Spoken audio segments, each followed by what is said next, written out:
Very special panel today. We have a lot of words going around with regard to college athletics, football starting at the end of the month. So we're into August, believe it or not, and we got college football coming up. And I have two very esteemed guests with me from Houston, Texas.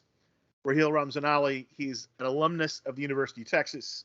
He was once billed as the Kanye of sports talk. I'm going to make you the Riz Ahmed of sports talk, Raheel, because eventually that guy's going to play somebody from Texas, and he will come to you to be his dialogue coach. But I hope so. Very accomplished talk show host for ESPN in Houston, a TV reporter, on-field reporter for the Houston Roughnecks. That's the most impressive thing for me. And to his left or to right, depending on how you're looking at it, James Williams from the Southern California News Group. I know James going way back. He was the guy I would need to send my high school football highlights to. That's right. And then I go to the Rose Bowl in Poly Pavilion. All of a sudden, he's covering UCLA now, and so he gives it the heat, regardless of where he is, whether he's covering a high school game where there's 20 people or whether he's in front of a packed Rose Bowl. He is giving the same dedication. And James, it's great to have you. Welcome, my friend. Thank you. Hey, if there's a ball in play, I'm trying to be there. Wherever the ball's moving, that's where I want to be. And I love you repping the IE there with the hat. Where you went to high school in Riverside, right? Where'd you go to high school in Riverside? No, actually, I didn't. I got thrown into the IE mix about probably right when we met. And it's been I've been out here about 8 years now. I went to Downey High, so still love Downey. Okay, still all right. Got the Downey color on the chair here. So repping Downey High as well. There was just a concert at I think a Hollywood Bowl. And Dave Allen of the Blasters played, and they're Downey guys. They're from Downey. There you go. All right, there you go. All right, gentlemen. You're both very well versed in the world of collegiate athletics. So Raheel, we're going to start with you. Okay, break it down for me. Texas to the SEC. Was this the worst kept secret in college athletics? Because there were all these denials, and now it's happening. And obviously, there's some hurdles now to be cleared because the deal is for 2024, but is the Big 12 going to keep them around for 3 years when they know the Longhorns are going to the SEC? Obviously, you can't do it this year, but probably next year, correct? Yeah, there's a chance next year, right? But that buyout money is about $80 million, so Oklahoma is going to have to come up with that as well because Texas can. Texas, the deep pockets, money's not an issue. So if they wanted to, I'm sure they could figure out a way to do that, and maybe it's just selling the Longhorn Network back to ESPN and getting that cashed in or whatever it is, right? But Oklahoma's going to have to do it as well because that is a pairing. You can't join one without the other. The conference won't be balanced then. But it was the best kept secret in college football because according to all reports, they had been negotiating this for the last 6 months. And it finally came out on that fateful day when the Texas A&M Aggies were speaking at SEC Media Day. And that's how it all broke that one day. It was one of the funniest days I've ever seen because A&M is denying it. They're like, there's no way. No, why would they do that? Why would the SEC? All that stuff. It turns out the SEC went behind their back and was doing this anyways, right? My initial reactions to this, I just want to get my personal opinion in real quickly. Yeah. Oh, no, take as much time as you want. Yeah. So as somebody who graduated from the University of Texas, who's known the Big 12, right? Because I was there from 2003 to about 2007. So I'm a Big 12 kid, okay? I don't all the other conferences before. I know there's more legendary conferences and rivalries and all that, but I'm a Big 12 kid. And I've seen what the Big 12 has done for Texas and how they bent over backwards to make sure Texas is happy with the Longhorn Network acquisition and making sure it was all about them. They even said, all right, Texas A&M, leave. We don't need you here. It's not a big deal. You can go to the SEC. So they gave Texas everything. And I think there is a duty when you are one of the biggest schools, the biggest revenue generator in the Big 12, you owe it to the other schools to keep that conference alive. I get it. Cash is all it's cash rules everything around me. And we have to honor that, right? Shout out to the Woo. We have to do that, right? But I think you do owe the other schools a responsibility of making sure that conference stays alive because they did everything to keep you happy. Now, that was my initial reaction. And then the more we learned about this, where the SEC has this master plan of creating this super league, then I shifted and I said, well, you might as well get in right now because it seems like this is what's going to happen. You don't want to be left outside looking in, right? So I get why Texas did it. I'm still not happy with it, but you have to do it. So I understand. I guess the pertinent question is, I understand why Texas did it. Now, there was a few years ago when there was that last rumble of realignment where Texas and some schools in the current Big 12 nearly became members of what would have eventually been the Pac-16. The Pac-10 was going to add 6 schools in what was the current Big 12, and they were going to kind of create that super conference, right? And this was, I mean, Larry Scott had just taken over, so could you imagine how his narrative changes if he was the guy that could have bought the Longhorns to the Pac? Everything changes. And there was, I think T. Boone Pickens was involved, a little ESPN money was involved, and the deep pockets of the Texas lawmakers who did not want to see the Longhorns go to the Pac-12 kind of all conspired. Because now obviously hindsight's 2020. You're reading a lot of this revisionist history, but apparently it was more or less a done deal. The Texas and those schools were going to go and join the Pac-12, and some last-minute maneuvering. As we know, if you've watched any of those Texas-based soap operas, you know how that works in the Lone Star State. But I want to talk to you. I know you're an alum. That's why I invited you on. But I want to talk about the rival, the Sooners. Now, you made the great point. It's got to be 2. You got to take 2 in there to balance it out. But did Oklahoma need to leave the Big 12? They've been doing pretty well in the Big 12. They don't need to leave it, but if Texas left without them, let's say there was some back dealings with the Pac-12. What if Texas was like, okay, you know what? We hear the rumblings that the SEC is going to try to, pick away some schools, and they might not want us. So what if we go to the Pac-12, right? What if that works out now? And Oklahoma, if they found out, they're like, whoa, wait. If you leave us, then where does that leave Oklahoma, right? Because without Texas, Oklahoma can't sustain the Big 12. I'm sorry. I get it. They're successful on the field. They're an incredible football program, but they're just not a big enough name and school to keep that conference alive. Now, I know I sound like an arrogant Longhorn fan. I'm sorry, but it is what it is when it comes to the Texas brand, right? And I think Oklahoma was like, hey, man, if you guys are thinking about this, we want to pair up with you because we want out as well, because the Big 12 is done then as soon as Texas leaves. So I think it was a smart maneuver by them, and they're just a few years ahead in terms of being, football capable and ready to be in the SEC. So they have a leg up on Texas in terms of being football ready whenever this move happens. James Williams, I want to bring you in because a lot has happened in the last 24 to 48 hours. Okay. Yeah. So we had read every sports media source on the net had dropped this George Klevikoff, the new commissioner of the Pac-12, meeting with Bob Bowlesby, who's the commissioner of the Big 12, discussing either a interlocking schedule, conference merger. Merger was used a lot. But today, the LA Times came out with a piece, and it was, I want to give them credit, Jay Brady McCullough and Ryan Carchi wrote this piece together, that more than likely that was leaked by the Big 12. And Klevikoff comes out and says, hey, we're going to meet with anybody.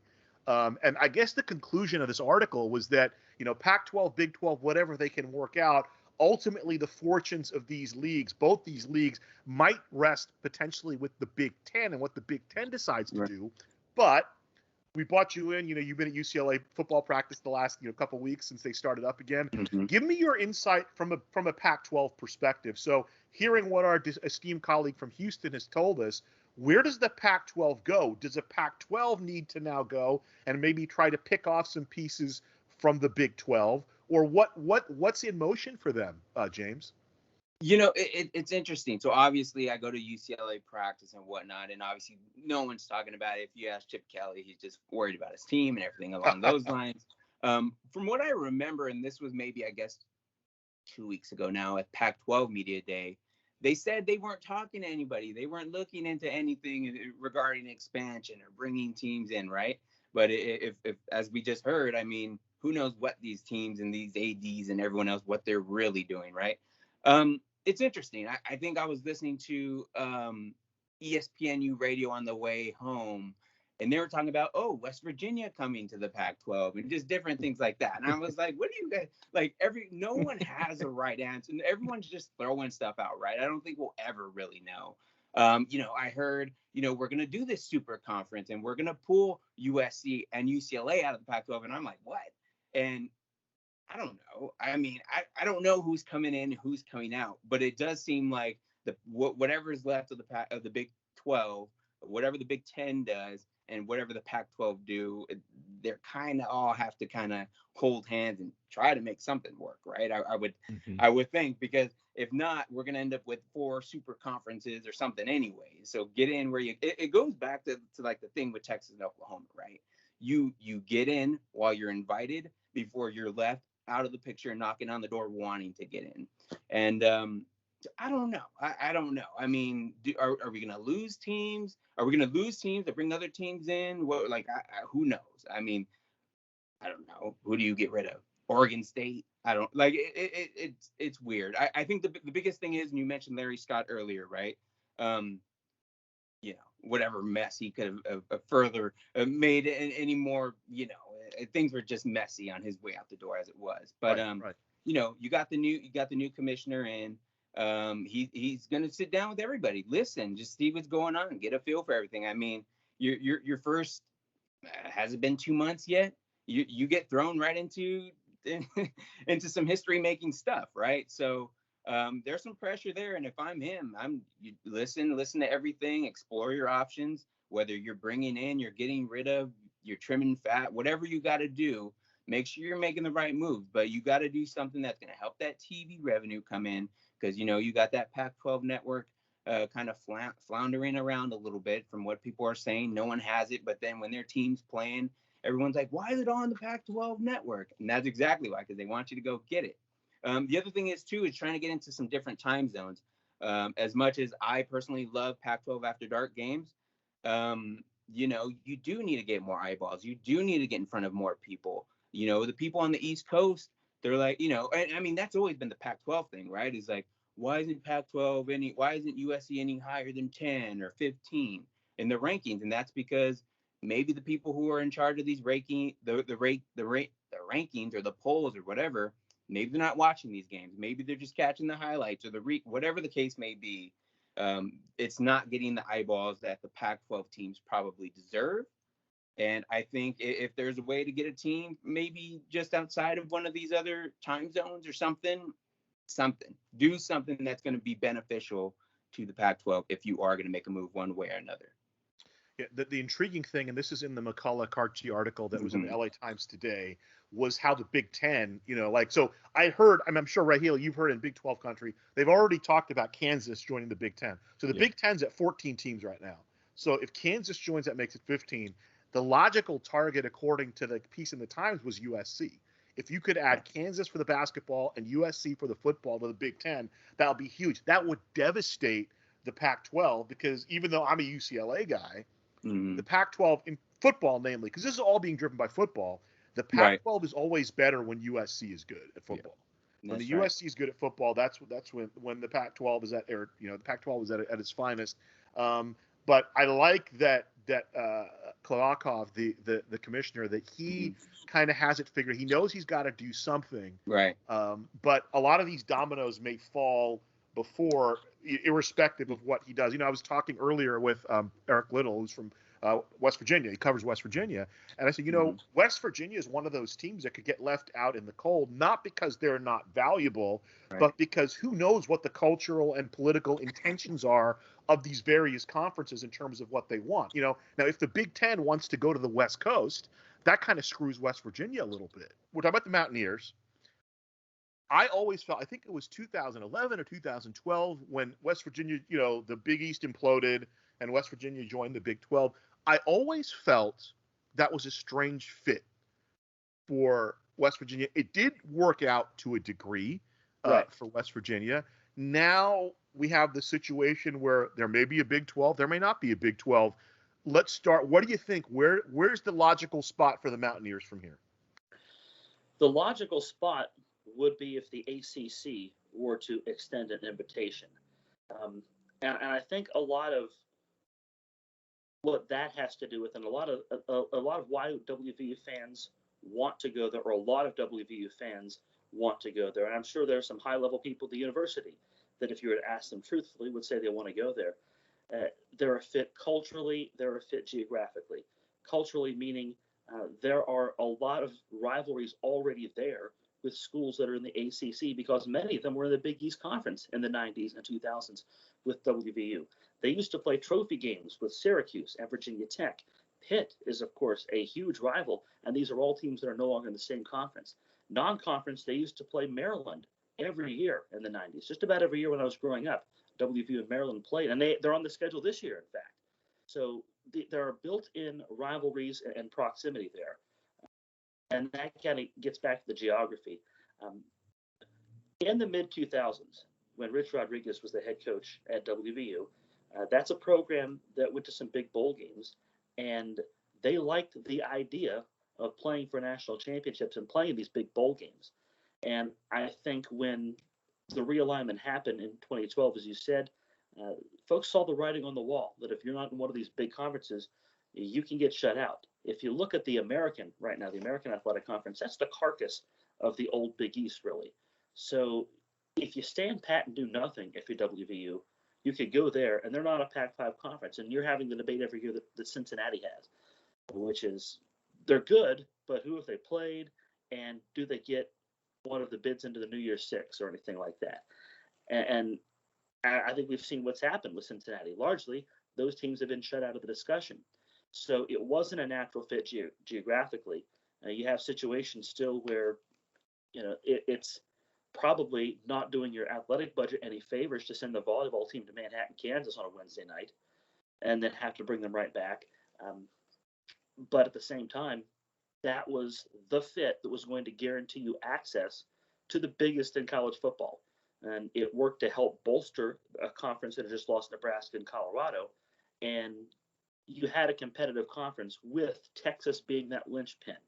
And if you remember, it looked like the Big 12 was going to fall apart last time because Texas really could have gone anywhere. Everybody wanted Texas. And ESPN threw the Longhorn Network at them, and they added WVU to help bolster the league. It's like, okay, it's at 10 teams now, and it's had a decent run for the last decade at that. But let's be honest, there are those geographic disadvantages and the cultural disadvantages that WVU has. They have to go in the non-conference schedule to get any drivable away games for football fans. And football has a fan base that will travel, but you can't go to Stillwater and then Lubbock and then Ames in the season. That's a bit of a hike. So this is a fan base that would benefit from being in a better conference geographically, and there are conferences that would benefit from having WVU as a member. I think the ACC being probably the top on that list. Raheel, let me get back to you because you mentioned you were a Big 12 kid. You grew up in the Big 12. What if I'm the Pac-12? If you're talking to George, who's the Pac-12 commissioner, what schools do you think hold the most value? If I want to go, now Texas is gone, so you're already in the SEC. Right. I'm calling you as a consultant. If I need to pick two schools out of the Big 12 to steal for the Pac-12, what would you suggest? I would say look outside the Big 12, and get the University of Houston into the Pac-12. Because you get a Houston market, you get a whole new time zone, you get what you want, and you've got a university which academically is really solid. You've got an institution that values athletics. It has money behind it as well. They've got a great stadium. They've got a fantastic basketball program. They've got great track and field. They've got an outstanding women's athletics program as well. So you've got that. You've got the major metropolitan area of Houston. Mm-hmm. That would mean you two would get to come down here every once in a while as well, and we can break bread, which would be awesome, right? Yeah. I think University of Houston is the number one choice. I think you get them in absolutely because I understand. Let me ask you this: yeah. Why didn't the because the Big 12 now is 10 teams? Why did the Big 12 never try to? I was wondering about that. Why did they not try to poach Houston? Because the politics of behind all of that. Texas never wanted University of Houston in there for the same reason A&M doesn't want Texas in the SEC. They don't want to compete with another school that is so close to home. So the politics behind all of that is why Houston got left out during the 2010 realignment. They should have been in the Big 12. You're right. Like naturally, that makes so much sense. I would have loved that, right? Like to have my school come here every other year to play Houston. The trash talking would be awesome because I have so many friends that went to the University of Houston. It would have been excellent. It was the perfect fit. But because of the politics, as you guys mentioned earlier, there's going to be a lot of politicking in all of this as well as new schools are picked and others are left apart or left out of the conversation. That's why they were left out. And I think Pac-12, if they want to expand that TV market, a strong academic, strong athletic program. Yeah. Houston's your number one choice. I think after that, you've got two different decisions to make. Are you trying to get another big market, Dallas Fort Worth, and get TCU in there? But then you've got the other thing. I talked to Joel Anderson of Slate, who's a great college football insider. He used to write for ESPN. Awesome guy. He's a TCU alum. He played at TCU while LaDainian Tomlinson was there. He backed him up actually, and yeah, it's really cool. Like he brought up a great point. Would the Pac-12 be okay with Texas Christian University? Like, are you okay with that? Because they haven't been. The BYU angle is a little different too, right? Like BYU should be in the Pac-12, correct? It's a natural fit, but because of that, yeah. You're pitching Houston. So I was thinking in a different direction because what I don't know, and James, you correct me if I'm wrong here. What I'd been reading was Oklahoma State and Texas Tech, and I don't know how Stillwater and Lubbock would jive with the Pac-12, but we do have Corvallis and Eugene, which are never going to be mistaken for downtown San Francisco. But it's funny you bring up BYU because the two schools. So I figured they would bring in two Big 12 schools. The other two schools, I would think, and again, this is all entirely because of football. BYU and Boise State, they give them a football footprint, but also it's a benefit to those schools because now you in Provo and Boise, all your Olympic sports get to play the Pac-12 schools, and the travel becomes just a whole lot easier for both. If you're going to go to a 16-team conference with the Texas OU move, football's driving the bus, right? There's just so much money to be made in football. The ESPN point is a great one because when the Pac-12 was going to raid the Big 12, it was ESPN really that stepped in and put the stop sign up. And imagine how that would have changed the legacy of Larry Scott. Larry Scott now couldn't get out of town fast enough, but if he had pulled that off, and I would have gone to the Pac-16, how big it ended. He ended up getting Colorado and Utah, and it all ended up working out. But here's what I think the unique situation is for the Mountaineers, is that when they joined the Big East in 1991, it was the leverage of their football program that allowed them to join that conference. Right. And they had a lot of leverage because the Big East depends on, you go through, everything's revisionist history now, but they had an opportunity to add Penn State to kind of to collateralize their football programs. They had, BC and Syracuse at the time, and then they added Pitt eventually. But they go back, if we'd added Penn State in 83, how things might have been different because you would have had that big program. I don't think the leverage exists now with West Virginia football, even though I think it's obviously a very legit, very good program. And I didn't realize this. I was reading some of these articles. I didn't realize that when West Virginia football joined the Big East, their other sports stayed in the Atlantic 10 for another 3 or 4 years. And that's the other flip of it now is, okay, football drives the bus, but you want to find the best fit for your other program. And correct me if I'm wrong here. So I'm going to throw this. I don't know if this is a hot take or what this is, but I actually think right now the best fit for all the other sports for West Virginia is definitely the ACC. I don't necessarily think that the ACC finds West Virginia to be a fit in football. I think there's some legitimacy behind that, because if they did, then that invite would probably be there by now, or would have been there by now. Right. Truth be told, the other take that I hear a lot that kind of makes me laugh is the ACC is going to go after West Virginia and Notre Dame. Notre Dame's not joining anybody's conference until they absolutely have to. We saw that with the pandemic last year. They joined the ACC for 1 year when they needed a lifeline. And I mean, anybody who thinks that Notre Dame is going to feel obligated to do somebody favors or repay favors, I think they're mistaken. So they don't have to do anything here unless it becomes apparent that they need to be in a conference, unless the setup is to where independents get completely shut out and we put everybody in conferences.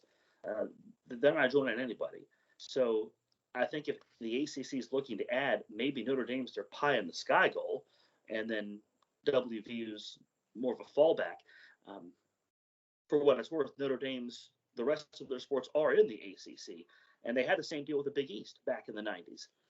And if you're a Big East fan, it was a little bit of a raw deal because you had Notre Dame for every other sport, but then in football, they had the ability to come in and take the bowl games from the Big East. And there were years where Notre Dame ended up in a bowl, like the Gator Bowl, for instance, and that knocked WVU a slot down the pecking order for bowls. And that, I'm sure, happens in the ACC all the time because that's that's where their bowl layout goes. If they don't make the New Year's Six or the semifinal, the playoff, then they can draw from that ACC allotment. So, say you're Wake and you win 9 games, and you're excited for a Florida bowl game or something like that. Well, no, you might end up down the road in Charlotte because the whatever they call the Tangerine, was it the Cheez-It Bowl, I think now in Orlando. Maybe Notre Dame winds up there. When you had your dream season, your best season in a decade or whatever, and you get bumped down the pecking order. So that's what WVU dealt with in the 90s with Notre Dame kind of being an associate member. So they didn't seem to do the Big East any favors then in football, and I don't see them doing the ACC any favors in football now. Here's why I think this is a ripe time for the ACC. To me, this is the closing time for the ACC on Notre Dame, because if we go to 16-team super conferences, some of the opportunities for Notre Dame to play outside the conference are going to dry up. And if I'm the ACC, I go to Notre Dame and said, listen, we will work out the TV money, because obviously the NBC deal is the big albatross, right, for any conference. Yeah. But I tell them, we're going to work out the TV money at some point. You guys will have a beneficial, situation with that. But we're going to play 8 games. We're only going to play 8 conference games. You can still play USC and Michigan every year. You can play a service academy, and it'll still leave you an odd game. And then there are already natural rivalries. You mentioned it in the ACC, because you're going to get to play Boston College every year. You're going to get those rivalries for Notre Dame, and they've developed rivalries over the years. Just the partnership with the ACC now, Miami, Virginia, and these other schools that play Notre Dame. So I think if I'm the ACC, it's the old line from what's the Giovanni Ribisi movie with Ben Affleck about the traders. When Ben Affleck says, "Hey, when they start asking buy-in questions, you got to take that sale down," right? Boiler room. Okay. And that's where I think the ACC is. So I'm going to give you my scenario.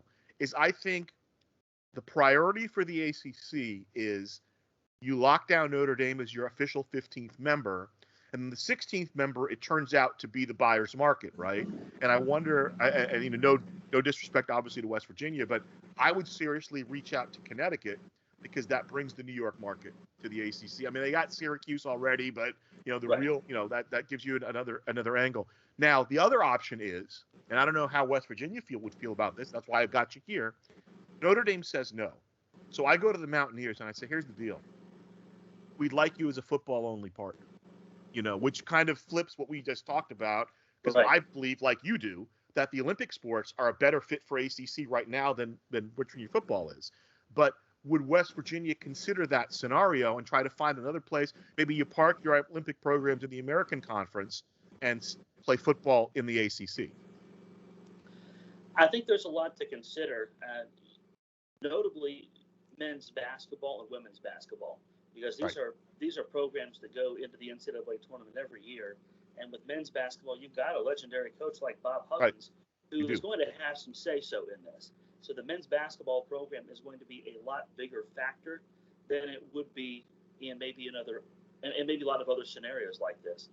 Women's basketball, again, a perennial NCAA team. But then you look at soccer. Men's soccer this year defeated Marshall, the national champion. Women's soccer within the last 5 years has played for a national championship themselves. And right now, our men's soccer team is parked in the MAC because they don't have Big 12 men's soccer, and they're eventually going to go to Conference USA here, I believe, next season if things stay intact as they are. So they're already working to consider things like that, where you've got programs that have a fighting chance at these Olympic sports to make an impact. Baseball's another one that's emerging at WVU. That's a team that's a program that's trying to get to where they contend to be in the NCAA tournament every year. They hosted a regional, I want to say 2 years ago in 2019. So that's emerging as well at WVU. And that really, you look at those sports, that is nicely in the pocket of what the ACC does. And I think just for convenience sake, I think there are a lot of people who don't want to go back to that early to mid 90s model where you've got football in the Big East and then everything else you're dealing with the Atlantic 10. So I think for ease of just your everyday dealings as an athletic department, you'd probably rather deal with one. But I think they would be open to any possibility, as you said. Whatever takes care of football and then doesn't leave everybody else in the lurch, I think there's something worth exploring there. I will say this, unlike last time when it seemed like media markets were helping be a factor that kind of decided a lot of things, I think it really is going to come down to who plays competitively in the most sports and who consistently has good programs in the sports where they make money. I think that's going to have a little bit more weight than it did last time. So Baylor's in a very interesting position because the football team was good a few years, Matt Rule, when he kind of turned them into a legitimate bowl contender. And then obviously basketball-wise, they just won the national championship. And that's right. I don't know that from a political, cultural standpoint, like we have talked about, where does if the Pac-12, if the Big 12 implodes, where does Baylor fit? They're not coming to the Pac-12. They're not going to the SEC. What's left for them? Yeah, I'm not sure. I'm not sure what's going to happen there. Does the ACC pick them up? Does the AAC pick them up and they try to make a run at becoming the new Power Five? There's just so many different dominoes to fall still that I'm not sure where Baylor and Chip and Joanne Gain fall in all this, because when you sign Baylor, you do get Chip and Joanne Gain. All right. So you do get them. For all my house remodeling people out there, that's what you get with them. So, well, I like her cooking show. Yeah, Joanna Gaines. Yeah. But so here's my conspiracy theory, and James, tell me what you think. The Mountain West needs to swoop in, because the Mountain West, if they lose Boise State, now they have a little flexibility. I'd go get Kansas State. I'd go talk to Baylor. I'd talk about extending that footprint of the Mountain West, maybe with a couple of Texas schools. Now, Lubbock and Stillwater fit much better in the Mountain West than they do in the Pac-12. But would Texas Tech and Oklahoma State want to go and play in the Mountain West? That would be the question that I would have. I mean, you would almost there's so many Pac-12 almost has to get into one of these Texas markets, right? Like, I mean, you kind of have there's so many teams that would out there that if you're almost silly if you don't get one, right? I mean, that's the thing. They say I think the commissioner. I mean, so much has changed recently, but I think at Pac-12 Media Day, he was keeping straight face saying, we're not looking into expanding, but, we'll hear everybody out. But it's like, you almost kind of need to at this point. The Pac-12 needs to make itself attractive, right? Because especially just from the standpoint of USC and UCLA, right? You see, the potential starting quarterback at Ohio State. You got, I'm blanking on names right now, but you got DJ at Clemson. You have the Alabama kid, Bryce Young at Alabama. Those are three SoCal guys who should be playing in SoCal, but they're not. So what is missing? What is off with staying at home? Like me personally, I would rather stay in LA than go to Alabama, just for the area. And they can be, I mean, I've never been to Alabama, but I just don't think it would, But I think that speaks volumes, though, maybe of how elite and how prestigious the Alabama program is, right? Is that you would go to the middle of nowhere, as far as I'm concerned, and leave LA to play over there. But there's an old joke from an old TV show, Beverly Hills 90210, where they joke about, where can you find a good chimichanga in Alabama? Now, I have friends in Alabama. Okay, I have friends in Alabama who attest to me, hey, the Mexican food is actually pretty good here. The only thing is you got to drive 45 minutes to find it, right? So obviously, if that's what you're interested in, I mean, you turn the corner in Los Angeles, no matter what neighborhood you're in, you can get something palpable if that's what your vibe is. Yeah. But Raheel, I'm going to tell you something. I had never thought of the University of Houston coming into the Pac-12. Yeah. But you've sold me. You've sold me because it's right. It's the entire profile, right? It's the most natural fit. The Olympic sports, the market, and the athletics, obviously, are all involved. Mm-hmm. And here's the interesting thing, and you bring up a great point with Joel Anderson about TCU. If you're going to have BYU, that I think kind of softens the field a little bit for it, because TCU obviously brings the Dallas market. And I mean, I'm sure SMU would be factored in there somehow. But so now then what comes of Texas Tech and Oklahoma State? They're kind of almost left on the outside looking in. In our previous conversation, Yeah. Add them as well. Add Well, I mean, as many if you're schools going, as you can, honestly, at this I mean, point. at this point, you have to. Yeah. And also, I want to back up one thing. And James, I want to get your thoughts on this. How monumental of a misstep was Texas and Pac-12 not working out, or the Pac-12 not reaching out to Texas? Because I mean, we know now Texas was ready to flirt with anybody, right? Well, I mean, and so tell me if I'm wrong. I mean, I haven't heard anything where there was any. I don't want to say interest there, but I mean, for as good of a secret as it was kept, I mean, was there any talk or thought of one of those sides, either Texas or the Pac-12, reaching out? I would say I didn't hear anything about it, but well, I mean, If I was Larry the Scott Pac-12 Larry Scott had his own problems, right? He was just trying to stay afloat. Yep. So how That's much what work did he put in? Yeah.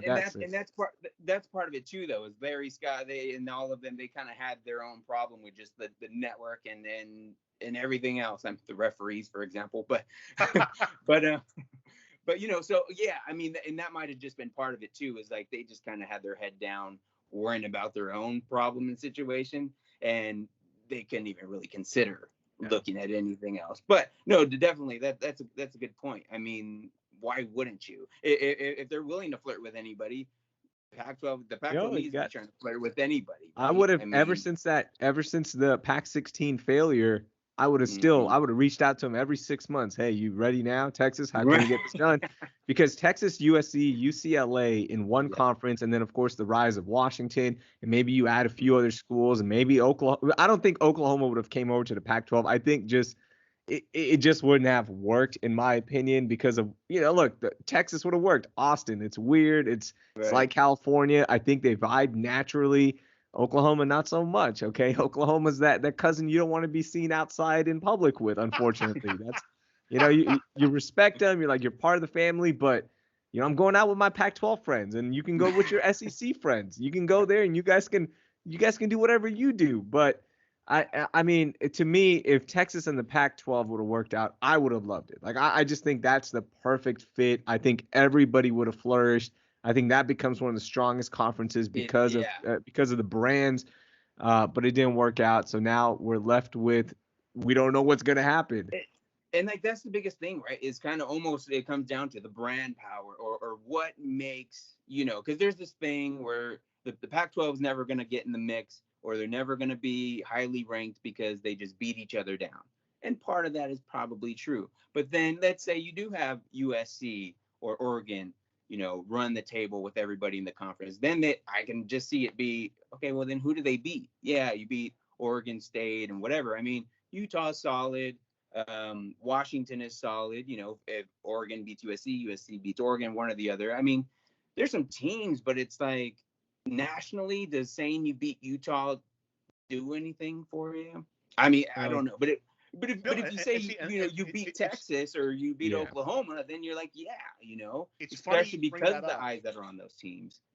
You brought up the point earlier about eyeballs on the Pac-12, and I don't think the problem is that people don't watch the games.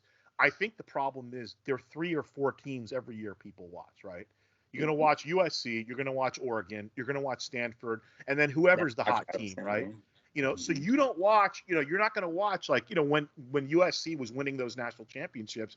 I remember a couple of years after that, they were in the mix again for a big time New Year's Eve bowl. They go up to Oregon State and they get beat, right? That's nobody, and Corvallis is not an easy place to play. And they go up, you go up there in November. That's why all the Pac-12 schools, they want to go up and play in Corvallis in August and September. You want after about October 15th, you want no part of Corvallis if you're a football team because you never know what's going to happen there. So that's the weakness that the Pac-12 has. And it's funny because the power of the markets kind of works against them because you go to a place like Oxford, Mississippi, or you go to a place like, you go to Mississippi State, they are the pro team in that region, and if, the Ducks are 6-6 or the Bruins are 6-6. There's all these other things you can do in the area, like Oregon. Right. You can go to Portland, you can go to Seattle from Eugene. It's that's where you're focused on. So that's the interesting thing. Whereas if Ole Miss is having a down year, you're still waiting for those rivalry games. Tennessee, Vanderbilt, the same deal, right? So I mean, not to make an excuse. And hey, the SEC, like you guys both said, they've done a great job with the brand. And ultimately, Raheel, you asked, why didn't the Pac-12 move with Texas work as opposed to the SEC? Open your wallet, because that's what it is. It's, I mean, what does Randy Moss say? Straight cash, homie. Straight I mean, cash. there's just so much money on the table, for Houston and for Oklahoma. Even with that, I mean, you said an $80 million payout, and they're still going to do it. Yeah, and the other thing, I wonder how much of the talk of the 12-team playoff played into all of this. Yeah. Right? Huge, right? Like it had to. And that's the other reason why I don't think conferences need to panic either, right? Because if you're the Pac-12, you're going to have a seat at the table. You're going to have multiple seats at the table, I think.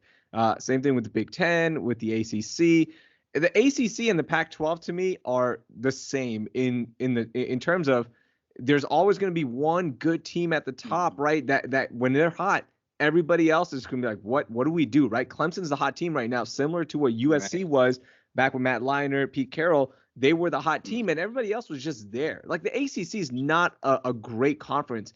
It's a great conference because of Clemson being as good as they are right now. Is North Carolina nice? Yeah. Is Miami a good brand? Sure. Florida State? Yeah, that's fine. But they're not great teams. They're not the SEC. And I think the Pac-12 can strive for that if USC or UCLA become that team again, or maybe Oregon and Washington start dominating again. Then maybe they can be that, right? And they have guaranteed seats at the table. Same thing with the Big 12. If you add a few other schools, even if it's a smaller school and it's not a big name brand, you are grandfathered into this Power 5 relegation or Power 5 designation. So you're going to have seats at the table. Now, what happens in the playoffs, you'll probably get blown out because the competition's different. But at least you have a seat there. And I don't think conferences have to panic if this 12-team playoff passes. Is there any possibility, is there a scenario that you have read where the Big 12 decides to forge on even without Texas or Oklahoma? Well, I know that they're looking to maybe merge or have some kind of I guess you would call it, agreement with the Pac-12, right? To where maybe you play a couple cross-conference matchups a year in football and basketball. Maybe do one, you call it a super conference, so you put the leftovers, the Big 12 in with the Pac-12, and technically you've already got a network. You can get some carriage of the Pac-12 network back east, and I know carriage in the Pac-12 network has been an issue. It's a huge issue. It's been the issue, really. It probably. I can walk to Poly Pavilion from my apartment, Eric, but I can't get the Pac-12 network because I'm a DirecTV subscriber. Yeah. Right, and that's kind of the way it's gone for the Pac-12 network in every, and not just Los Angeles, but every Pac-12 market that's out there. And I know a lot of the model of that was based on regional coverage and regionalizing the Pac-12 network. So anything they could do to get more subscribers would probably be something they would be open to. But WVU fans have heard a lot of this kind of stuff before. This is not our first song and dance with conference realignment. I was in school when the Big East was rated the first time, when Boston College, Virginia Tech, and Miami left for the ACC. And back then, there were good options to plug those holes. I mean, that's when the Big East went out and got Louisville. They got UConn as a full member because they weren't a football playing member at that time. They were just coming up from FCS to play big-time football. They got South Florida, a program that was really an emerging program in a lot of sports, and that proved to be a good fit. And it got that conference in Florida, got the Big East Conference in Florida at the time. Cincinnati came on. So at that time, there were options that you could use to kind of bandage that up and still create a viable product. And there were some natural rivalries built in there too, and ones that developed. But eventually, those that did not look to keep building were the ones that the vultures would pick from. And I think to come back to a point you were making, that's why it behooves any conference that's in the position to pick teams up and get to 16 or 14 if you're the Big Ten even. If there are good programs on the table for you to go and go to try to snatch away for your conference, then I think this is the time. Those who stand pat and do nothing are going to be left in the dust. I mean, and again, like we said, both hearing the same things. I know that the Big 12 and the Pac-12 commissioners met either yesterday or the day before, kind of talked about that interlocking, situation. But the way I look at it is, so the SEC is set, right? They're at 16 already with Texas and OU. And is that going to happen next year? Is that going to happen in 2025? We don't know yet. I think the invitation is for 2025. But if the Big 12 goes bye-bye, we could see that as early as next year. The I Big don't Ten, see the Big 12 sticking with a lame duck Texas and a lame duck Oklahoma Right. for 4 years. Right. That would be like telling your wife or your girlfriend, hey, in 2025, I will be moving out of this house and we will be breaking up. There's some fractious feelings there. You sound like a man who's experienced that. No, I'm kidding. not at that level and not that kind of setup. But I just don't see this marriage sticking through for another 4 years when Right. all this is on the table. Not to mention the fact that the SEC would probably like to accelerate some of this stuff a little sooner, and ESPN would like to accelerate some of this stuff a little sooner because it adds value to a league that they have bought into very heavily. We haven't brought that up, but the initial, when the news broke, both Texas and OU said no, that's not happening, and then of course a day later, everybody knew. I mean, everybody Right. knew, and then now ESPN, they've issued a statement that no, we have been involved, which means they have. Nobody ever issues a statement to say, oh, we were not involved in this. Of Right. course, listen, and I get it. I mean, I'm not going to take one side or the other. The SEC makes a lot of money, and why wouldn't ESPN want to be in on that? Although they're the ones paying the money, but it's the cachet, right, of having that premier game and having access to those premier teams. So why wouldn't you do it? This date next year, on August 5th, 2022, does the Big 12 still exist? Nah. You don't think so? Next year, Next year they will. Next year, yes. Going forward, I don't know. 2025, the contract ends, the TV contract ends. It's done then. I think they ride out the contract. They try to just stay afloat, but after that, it's over. Goodbye, Big 12. Now, is it supposed to be Texas and Oklahoma out at the contract or Yeah. before? Because I think people are saying ideally they're going to try and get out before if they can, right? They're going to try to get out before, but in that joint statement that they released, which was the Bloods and the Crips, by the way, Right. like you guys don't understand how wild this is to me that we're teaming up with Oklahoma, okay? And we're joining forces. We're releasing joint statements. Okay, this is how ridiculous this is. But they said they intend to honor that contract, and then once that contract is over, that's when the move to the SEC happens in 2025. But I think that's the worst kept secret. I think everyone knows that they're going to try to buy out earlier and start when they can. Well, right, because you start having meetings and stuff like that between these ADs and stuff, and they're supposed to sit there and say, "Oh yeah, we're all the way with you for a few more years without there being any sort of tension in the room whatsoever." Like, how can you buy anything they say because that their long-term interest isn't invested into that conference, right? So they almost would have to leave. Yeah, it makes no sense. After next year. I mean, try it out. Like, you go to your wife, right? If I go to my wife right now and go, hey, 2025, we're getting a divorce. How do you think that's going to go over? Like, we got the tension's there. And yeah, I'm done in a for month, 3 right? years. Yeah. And you've had the years. affair. I You've mean, already had the affair, right? He's caught you in the affair, and you say, all right, honey, you know what? You're right. I'm a dog, but 2025, we're going to. We'll figure this out in 4 years. Look, I'm still going to leave you at the end of the 4 years, but we'll make it work for the 4 years and keep our best. No, it's just no way. It's really dirty right now how this all went down. So I'm not sure how this is going to work out, but I think they're going to leave early, and I think the Big 12 will naturally just die away when that contract ends. Now, can I ask? What do you miss about when it's all said and done as a Texas fan? And I know, like, I saw, you on Instagram, you take your daughter to games and she dresses up like a Longhorn cheerleader and all that. What are you going to miss about the Big 12 experience? The rivalries that I grew up watching, right? There's no rivalry between Texas and Ole Miss. It's going to be fun. There's no rivalry between Texas and Tennessee. Right, Texas, Alabama is going to be fun because that's going to be an incredible game, atmosphere. A&M, Texas is going to be a rivalry. That's going to be fun. But outside of that, it's just whatever. Like it doesn't excite me that Texas is playing Auburn. I don't care. To me, it's just not as exciting. I'm sorry, because I grew up watching something else. I know it means a little bit more when Texas and Texas Tech, even though they're not on the same level as Texas and Auburn, it means a little bit more for that game for me to see the Longhorns beat the Raiders, right? The Red Raiders, because I know I can talk trash to people that I know around here. So I will miss those rivalries, and I will miss, just knowing that you are the biggest brand in the conference, because you're no longer the big dog. Okay, Alabama's the big dog, and there's several other big dogs waiting there to be the next big dog, right? And that's going to be the hard part for Texas. I'm not going to sit here and say Oklahoma and Texas are going right in and they're ready to be mediocre in the SEC. But like, honestly, where do you think they will be in those first couple years? Like, are you expecting them to be competitive right away, or like where do they land in the standings for you with that? It depends on what we just talked about. If they're leaving after this year, they're not going to be competitive.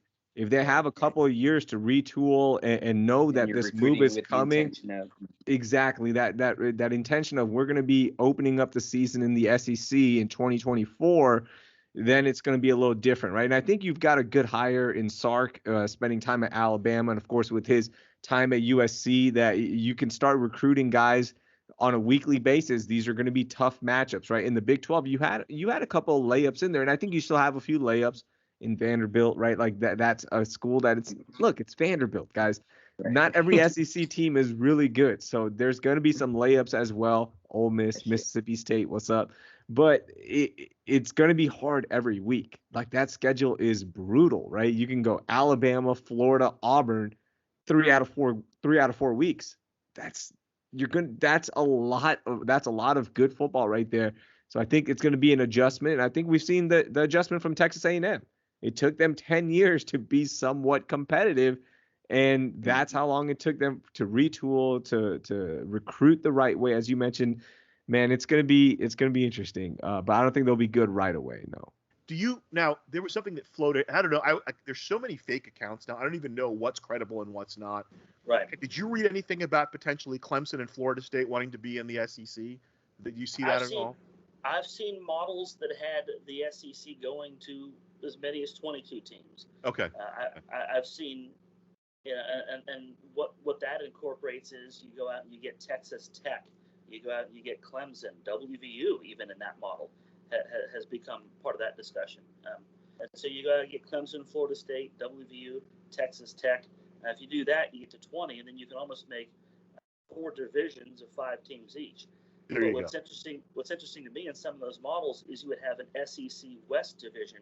It's Texas, Texas A&M, Texas Tech, Arkansas, and maybe one other school. And I look at that, I'm like, that's the Southwest Conference. Yeah, that's the old SWC. Yeah, pretty much. That's right back in a lot of cases to where we were. Get John Concack on the phone, Eric. And shoot.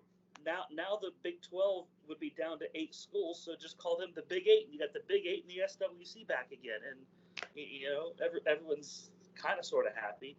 But it just I feel like the bigger you get, you're going to have to break those conferences down into divisions, and then at what point do you still really have that brand of the SEC? Now, if you're not playing Bama or Auburn or Florida or LSU or any of those quintessential SEC schools on a regular basis, then are you really still playing SEC football? I mean, you just slap a logo on the field and call it whatever, and I'm sure that would put the value of the money way high. But at what point does it cease to become SEC football, really? Exactly. I mean, the scenario that's being floated for the most part is the 4 16-team.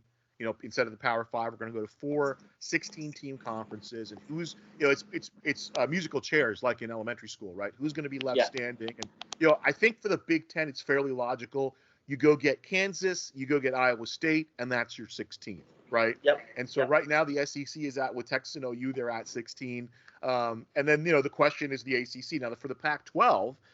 I think what I would do if there's fallout with the Big 12, I go get Oklahoma State, I go get Texas Tech, because you kind of pair them.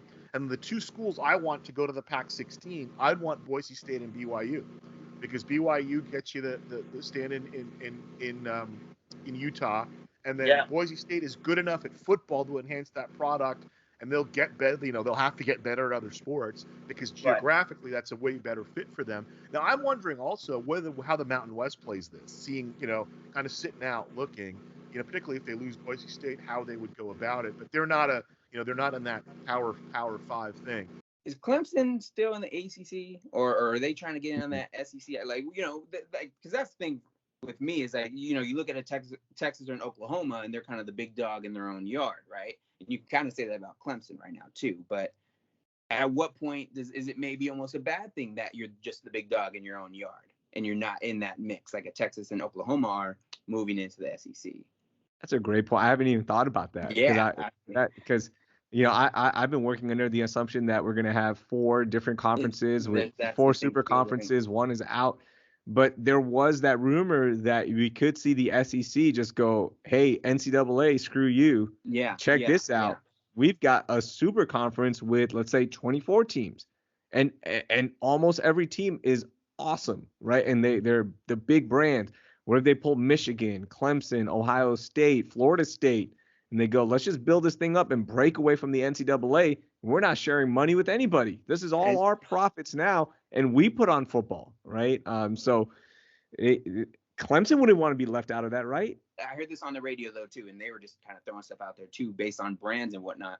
But, hey, taking USC, and then, therefore, you're taking the LA market. You take UCLA, too, just whether it's for the basketball or whatever. But, you're almost cherry picking the markets and stuff, too. So it's kind of like – and then but it makes me wonder, is that a good thing for UCLA or a bad thing to be in that? I mean, it almost has to, because I feel like if you're not in whatever, let's say, super mega SEC conference, then every other conference after that it just then becomes a new Division II. Yeah, you're right. It's or like whatever championship you're competing for is like the other championship. You're what correct. I mean? It's kind of like the Power 5 becomes a conference unto itself. Basically, it's the SEC, and then somebody else, whoever it is, right? The Big Ten, the ACC, they fill that other need, and now it becomes the NFL, right? You have the AFC and the NFC. That's what and it becomes a feeder league for the NFL. It truly becomes a semi-pro league, right? With NIL now, what do you need the NCAA for? Seriously, what do you need them for? To manage? I think they know that too. I think the NCAA knows that too. They're their eyes are open, like, it's not going very well.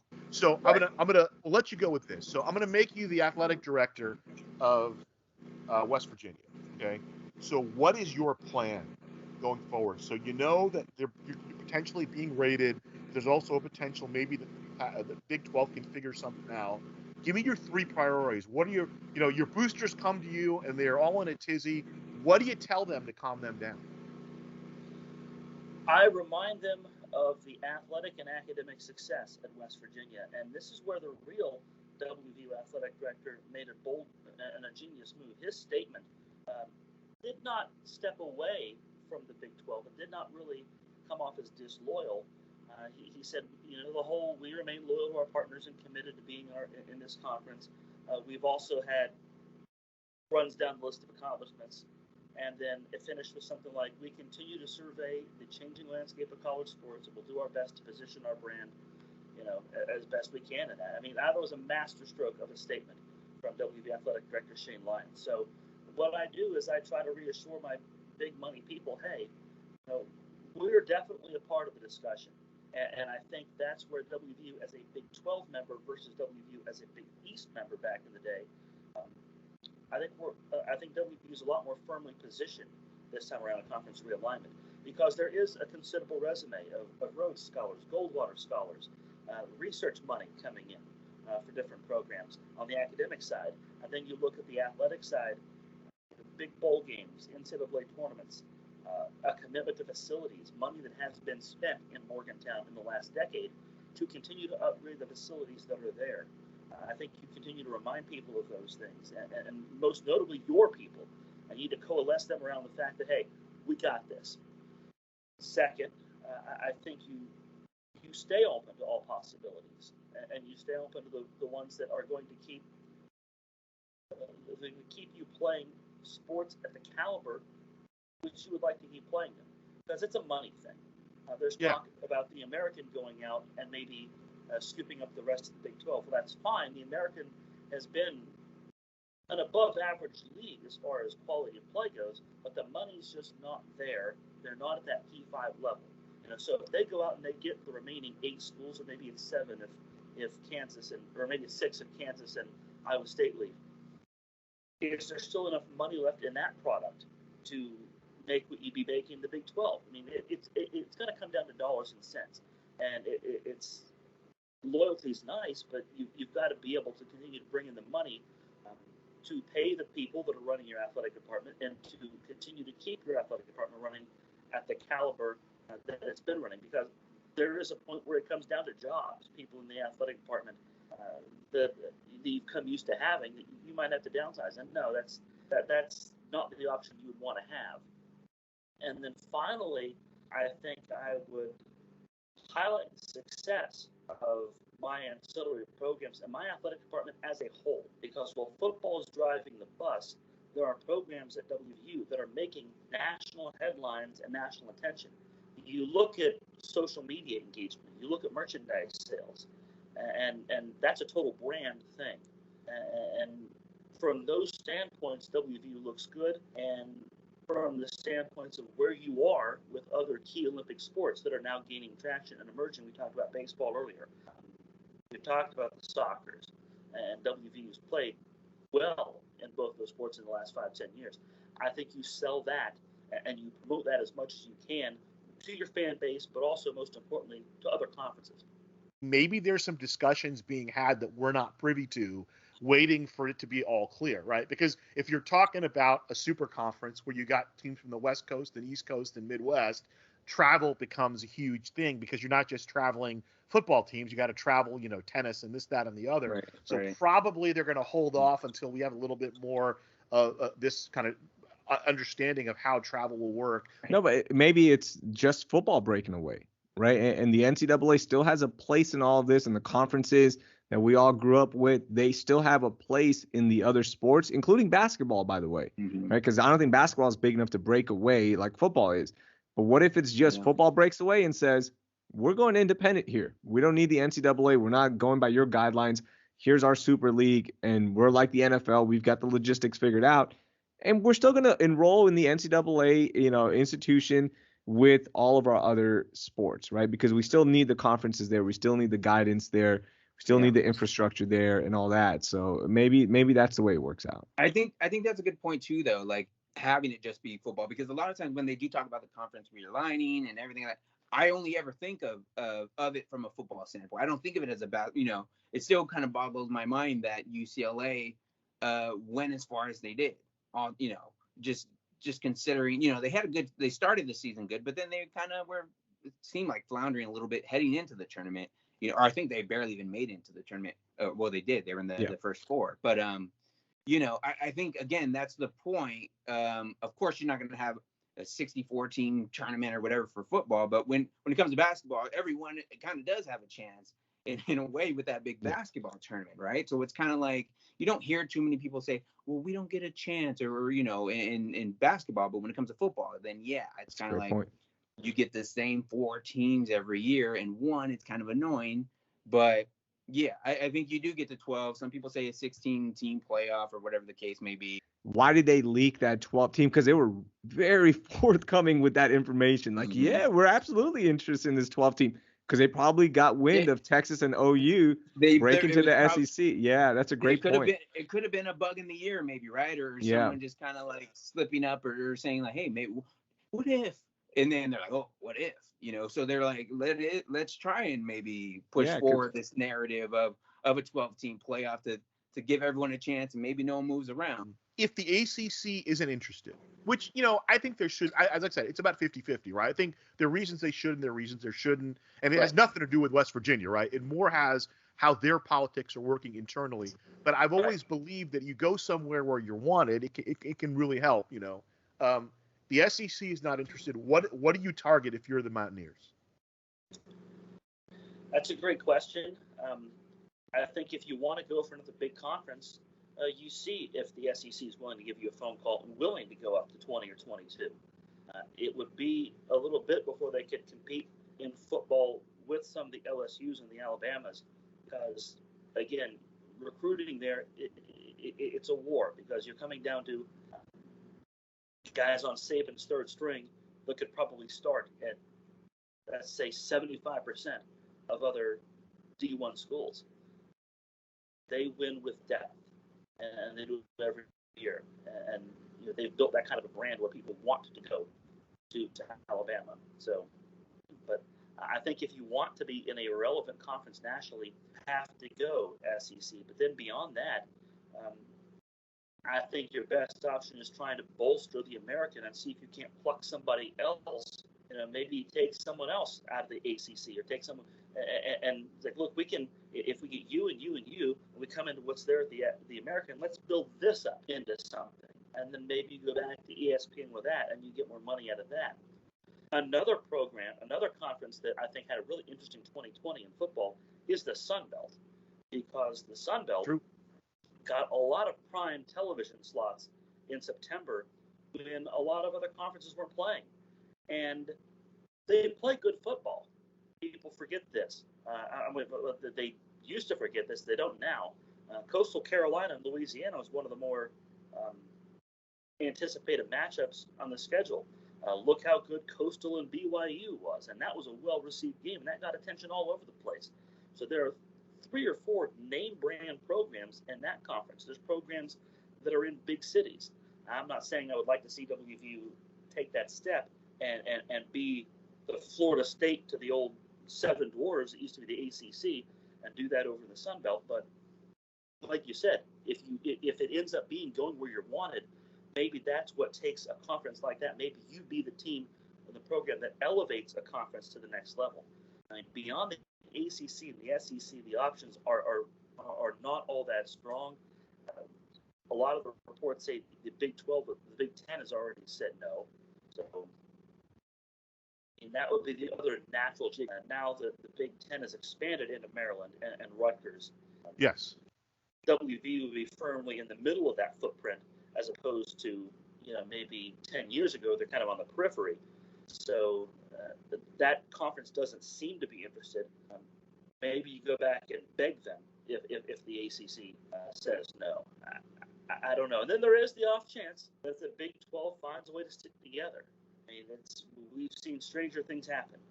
Somebody comes up and wields enough influence and wants it badly enough, it can happen, even at the seemingly 11th hour. So there's a lot of chips still on the table, and I think everyone's trying to hold their cards close to the vest right now, because they don't want to commit too much one way or the other. But lots could still happen. I mean, hey, if I'm the Sun Belt, I go aggressively after West Virginia. I say, hey, I tell them what the ACC is telling Notre Dame, right? We play 8 games. You still play Pitt every year. You still play Vatech every year. You can still get a national opponent. You want to go play Ohio State, and then we're gonna raise the level of our programs. And you're right, they've been good. We've been seeing there's an ascension for some of those programs in that conference. They will fall somewhere. I mean, I think there's a place somewhere in that top 64. I mean, the idea that they get left out is again, like I said, it would have nothing to do with Morgantown or West Virginia or their program. It would have to do with what are the politics, who doesn't want who in what conference, right? Like another team I'm looking at is, before we go, I'm looking at Baylor, right? They just won the national championship in basketball. Yep. They've been a couple of years ago, they were going to New Year's Day balls in football, and there's really not a natural fit for them. I mean, there is and there isn't, right? There's geographically and competitive wise, obviously they're a fit anywhere. But from a political standpoint, I mean, does the Pac-12 add Baylor? Does the Big Ten, or so the interesting thing for me with Baylor is, if I'm the Mountain West, I'm like, hey, if we can add Baylor, if we can add Dallas, the Dallas market with TCU, and if we can add Kansas State, that might benefit. If they lose Boise State, for example, that's a benefit to them, because they can expand that footprint now into the Southwest. And for Baylor, does it hurt you that you've had major scandals in big sports in the last 20 years, looking at men's basketball and now looking at football? And that's where that might be a situation that becomes troublesome to them and make them unpalatable to people. It would be like Gordon Bombay trying to go back in a law firm. Well, you're talented, but Are you radioactive? Eric, as I said, always great chatting with you. I know you're a busy man. You have an event to go to today, but thanks for carving out a 30 minutes for us. We appreciate it. Hey, glad to be with you once again. It's my pleasure. Almost heaven. West Virginia's favorite son, Eric Little, joins us to talk a little bit about realignment in West Virginia. We will speak again soon, sir. Thank you very much. Thank you. Well, all this proves to me is we need to do this again because there's so Yeah. many questions that were left unanswered. Mhm. James H. Williams, Raheel Ramzanali, thank you very much for joining us, talking Thank about you. the SEC making the big move. And my man Raheel, his Longhorns now, they've given up some rivalries, but hopefully you'll develop some new ones. And you got the Aggies now. Yeah, I'm not worried about the Aggies. Come on. Ooh. Save James that Williams. one for 2 or 3 Yeah. years down the road. Yeah. Covering you at UCLA in the Pac-12 with great skill, and I love seeing kind of your journey working your way up from that IE football beat. Hopefully, it can happen to all of us. We're just one day at a time. We're just trying to make moves and make it happen. Gentlemen, thank you again. We'll talk to you soon.